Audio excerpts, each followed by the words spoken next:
मरीजों के विश्वास का दूसरा नाम एसएमएसजी हॉस्पिटल रोहतक गेट। एक बार सेवा का मौका अवश्य दें। 15 दिन के अंदर 2 बार इस गाड़ी का शीशा टूट चुका है। 2 आत्माओं का साया इस कार के पीछे पड़ चुका है। पता नहीं कौन सी आत्माएं हैं, रात को आती हैं और शीशा सुबह टूटा हुआ मिलता है। नमस्कार दोस्तों, मैं हूं आपका दोस्त विनोद शर्मा और भिवानी से आपके साथ एक ऐसी वीडियो लेकर के आ गया। दोस्तों, टार्जन द वंडर कार आपने देखी होगी, वैसा ही किस्सा सेम इस कार के साथ हो रखा है। वो कार खुद तोड़फोड़ किया करती है और ये कार ऐसी स्पेशल हो रखी है कि इसके साथ तोड़फोड़ हो रही है। लगातार मात्र 15 दिन के अंदर 2 बार इस गाड़ी का शीशा टूट चुका है। 2 आत्माओं का साया इस कार के पीछे पड़ चुका है। पता नहीं कौन सी आत्माएं हैं, रात को आती हैं और शीशा सुबह टूटा हुआ मिलता है। ऐसी बातें मैं आपके साथ कर रहा हूं। सामने दिख रहा है कि टेक्नोलॉजी का ज़माना है, मॉडर्न ज़माना है, फिर आत्माओं की बात मैं क्यों कर रहा हूं। ये बातें मेरे साथ स्पेशली इस गाड़ी के ओनर हैं तरुण नरूला, उनसे बात करूंगा। मैं जानूंगा कि अब तक ऐसी आत्माएं जो पुलिस की गिरफ्त में नहीं आई हैं, और आत्माएं हैं तभी शायद मुझे दीपक आप आए, शायद तभी पुलिस या फिर प्रशासन की नज़र में नहीं चढ़ पा रही हैं, जबकि आपके पास सारे उसके सबूत हैं, सीसीटीवी कैमरा की फुटेज हैं, सारी चीज़ें हैं। फिर भी क्या चक्कर, क्या इस गाड़ी को टार्जन बनी हुई है क्या भिवानी में?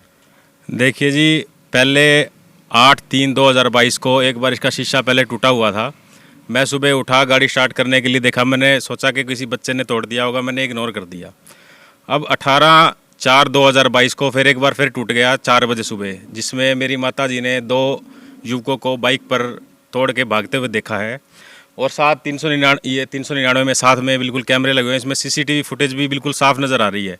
और 4:08 पे 18 तारीख को सुबह की बात है ये, और 4:20 पे हम सुबह चौकी में चले गए, मैं और मेरे भाई साहब। उसके बाद पुलिस ने सिर्फ खाना पूर्ति कर दी कार्रवाई के नाम पर, और उसके बाद कोई कार्रवाई नहीं करी। हमने एक रिपोर्ट जो है वो एसपी साहब को भी दी है। उसके बाद जो है हमारा जो है ना, वो प्रशासन से बिल्कुल विश्वास उठ चुका है, क्योंकि हम चाहते हैं कि हमारे जो बार बार जो नुकसान हो रहा है, देखो जब किसी की गाड़ी टूटती है, शीशा टूटता है, तो देखो ये चोट जो है दिल पे लगती है, और हमारा इस टाइम जो है ना वो प्रशासन से दिल टूटा हुआ है बिल्कुल। हम ये चाहते हैं, माननीय एसपी साहब से मैं गुजारिश करना चाहूँगा कि वो जल्द से जल्द इस पर कार्रवाई करें, और जो भी ये बदमाश हैं शीशा तोड़ने वाले, उनको अपने जेल के अंदर करें।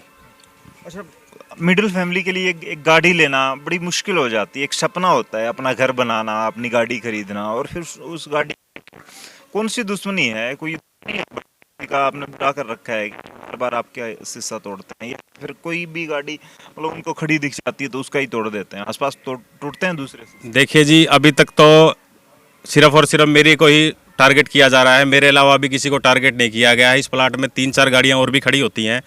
तो मेरा जो सोचने का जो तरीका है वो यही है कि मेरे को ही टारगेट किया जा रहा है, बार बार एक व्यक्ति विशेष को टारगेट किया जा रहा है। दुश्मनी है? देखो जी, दुश्मनी तो इंसान बाजार में निकलता है, अब क्या पता किस आदमी की सोच कैसी विकृत है, देखो उस पर हम सोच पे इसको बता नहीं सकते। लेकिन ये मुझे ही विशेष, हमारे परिवार को ही टारगेट किया जा रहा है बार बार। क्या लगता है आपको, जैसे शिकायत की कॉपी भी लेके खड़े हैं आप, किस किस के पास शिकायत कर चुके हैं, और अभी जैसे 5-7 दिन पहले से आप मेरे पास कॉल कर रहे हैं, मैं भी सोच रहा हूं कि प्रशासन अभी ढूंढ लेगा, लगता है टाइम जांच पड़ताल में, लेकिन अब तक कोई सॉल्यूशन हुआ है या क्या बातें चल रही हैं पुलिस की? अभी तक तो सिर्फ कागजों में ही बात रखी हुई है, कोई सोल्यूशन हुआ ही नहीं है। क्योंकि ये 18/4/2022 को जब शीशा सुबह 4:08 पर टूट गया, और मैं 4:20 पे सेक्टर 13 चौकी में भी चला गया, खबर मैंने उनको दी, मैंने लिखित में दी। उसके बाद उनकी तरफ से कोई भी कार्रवाई नहीं हुई। उसके बाद मैंने 19 तारीख को सवेरे एसपी ऑफिस में ये एप्लीकेशन दी है, और इस एप्लीकेशन में ये स्पष्ट लिखा हुआ है कि मैंने एक दरख्वास्त सेक्टर 13 चौकी में दी है, पर उन्होंने अभी तक इस पे कोई सुनवाई नहीं करी है। मुझे आप पर एसपी साहब, आप पर पूरा भरोसा है कि आप इस खबर को देखकर इस पे सुनवाई ज़रूर करेंगे। लेकिन मुझे अब धीरे धीरे, मैं माफ़ी चाहूँगा, एसपी साहब से भी गुजारिश है कि उनसे भी भरोसा अब धीरे धीरे उठता जा रहा है, क्योंकि एसपी साहब ने एक एप्लीकेशन सेक्टर 13 चौकी में भी दी थी, वहाँ से ट्रांसफ़र होके आई थी। उन्होंने सिर्फ मुझ पे 2 कागज़ों पे एक बयान लिखने के लिए बोला था। मैंने उनको बयान लिखने के लिए मना कर दिया था, क्योंकि मुझे पता है कि बयान लिखने के बाद उस पर कोई कार्रवाई नहीं होनी। बयान कैसा बयान लिखवाया जाए? उन्होंने खुद अपने हाथों से लिख रखा था, बयान लिख रखा था कि भी अगर हमें कोई मिलेगा तो हम बता देंगे, ऐसा कुछ लिख रखा था। भी मैं दुकानदार हूँ। तो मेन चीज़ मैं आपसे एक गुजारिश करना चाहूँगा, अगर ये खबर एसपी साहब देख रहे हैं या एसपी साहब के पास ये खबर जाती है, तो एसपी साहब से मेरा एक अनुरोध है कि आज तो ये छोटी सी बात है, शीशा टूट गया, 2 बार टूट गया, मैंने एप्लीकेशन 1 बार दी, 2 बार दी, लेकिन मैं चाहता हूँ कि अगर मान लो ये शीशा टूटने की वजह अगर कोई पत्थर हमारे सिर पर या कोई भी व्यक्ति हमारे घर का घायल होता है, तो पुलिस प्रशासन इसके अंदर क्या कार्रवाई कर सकता है, क्या इसके ऊपर एक्शन है। और मुझे क्यों विश्वास हो, क्योंकि मेरा आज 25 तारीख हो चुकी, 26 तारीख हो चुकी है, इस शीशे टूटे हुए 7 दिन से ज़्यादा हो चुके हैं, अभी तक भी पुलिस प्रशासन इसको बिल्कुल मतलब नॉर्मल वे में ले रहा है। मैं पुलिस प्रशासन से गुहार करना चाहूँगा, इसके ऊपर मतलब गहन अध्ययन किया जाए। और पुलिस प्रशासन का हम सहयोग पूरा दे रहे हैं। 399 नंबर में कैमरे लगे हुए हैं, सीसीटीवी कैमरा में 2 लड़कों की फुटेज आई हुई है, और फुटेज आने के बाद भी अगर पुलिस प्रशासन इस पे अगर नहीं पकड़ पाता उनको, तो हमारी पुलिस प्रशासन बिल्कुल फेल है। मैं तो बिल्कुल, अगर ये अपराधी पकड़े जाते हैं, अगर उनका ये पता लग जाता है, तो मुझे संतुष्टि हो सकती है, वरना नहीं हो सकती। क्या कहेंगे? मैं Ajit Kumar Narula, Bhiwani sector 13 400 number vicar section से बोल रहा हूँ। अब मैं भी एक बुज़ुर्ग होने के नाते 4 दफ़ा चक्कर काटने के बावजूद भी वहाँ वो बात उस पे ऊपर पुलिस वाले उसके ऊपर डाल देता है।